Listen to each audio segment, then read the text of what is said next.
সবগুলো ধর্মের কাছে আমি অভিন্ন প্রশ্ন রাখলাম, যে কোনো ধর্ম অনুযায়ী রাষ্ট্র যখন চলবে তখন সেই রাষ্ট্রে সংখ্যালঘু অথবা ভিন্ন ধর্মাবলম্বীদের কি অধিকার, তোমার ধর্মের মধ্যে বর্ণনা করো। প্রথমে আমি হিন্দু ভাইদের কাছে প্রশ্ন রাখলাম, তোমরা আসো, লক্ষ লক্ষ হিন্দু ভাই বাংলার মাটিতে আসো। আমি তোমাদেরকে অসম্মান করতে চাই না, তোমাদের ধর্মকে আমি ক্রিটিসাইজ করতে চাই না, তবে তুলনামূলক বিশ্লেষণ করা এটা জ্ঞানের দাবি, এটা একটা আলোচনার দাবি। কথা বলে ঠিক যাবে।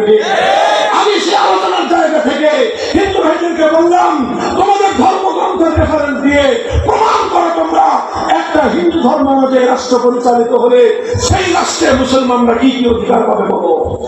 তোমাদেরকে বলবো, তোমরা বলো দেখি তোমাদের বৌদ্ধ রাষ্ট্রে মুসলমানদের অধিকার কি কি।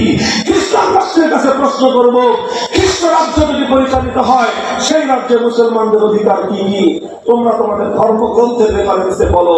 আমাদের এই প্রশ্নের কোন সদুত্তর পৃথিবীর কোন ধর্মাবলম্বী মায়ের পরে জন্ম নেওয়ার কোন বাপের বেটা নাই।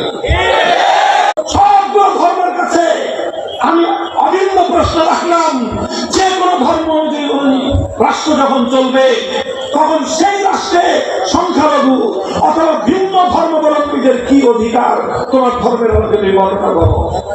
প্রথমে আমি হিন্দু ভাইদের কাছে প্রশ্ন রাখলাম, তোমরা আসো, লক্ষ লক্ষ হিন্দু ভাই বাংলার মাটিতে আসো। আমি তোমাদেরকে অসম্মান করতে চাই না, তোমাদের ধর্মকে আমি ক্রিটিসাইজ করতে চাই না, তবে তুলনামূলক বিশ্লেষণ করা এটা জ্ঞানের দাবি, এটা একটা আলোচনার দাবি। কথা বলে ঠিক যাবে। আমি সেই আলোচনার জায়গা থেকে হিন্দু ভাইদেরকে বললাম, তোমাদের ধর্মগ্রন্থের রেফারেন্স দিয়ে প্রমাণ করো তোমরা একটা হিন্দু ধর্ম অনুযায়ী রাষ্ট্র পরিচালিত হলে সেই রাষ্ট্রে মুসলমানরা কি কি অধিকার পাবে বলো। তোমাদেরকে বলবো, তোমরা বলো দেখি তোমাদের বৌদ্ধ রাষ্ট্রে মুসলমানদের অধিকার কি কি। খ্রিস্টান রাষ্ট্রের কাছে প্রশ্ন করব, খ্রিস্ট রাজ্য যদি পরিচালিত হয় সেই রাজ্যে মুসলমানদের অধিকার কি কি। তোমরা তোমাদের ধর্মগ্রন্থের রেফারেন্সে বলো। আমাদের এই প্রশ্নের কোন সদুত্তর পৃথিবীর কোন ধর্মাবলম্বী মায়ের পরে জন্ম নেওয়ার কোন বাপের বেটা নাই।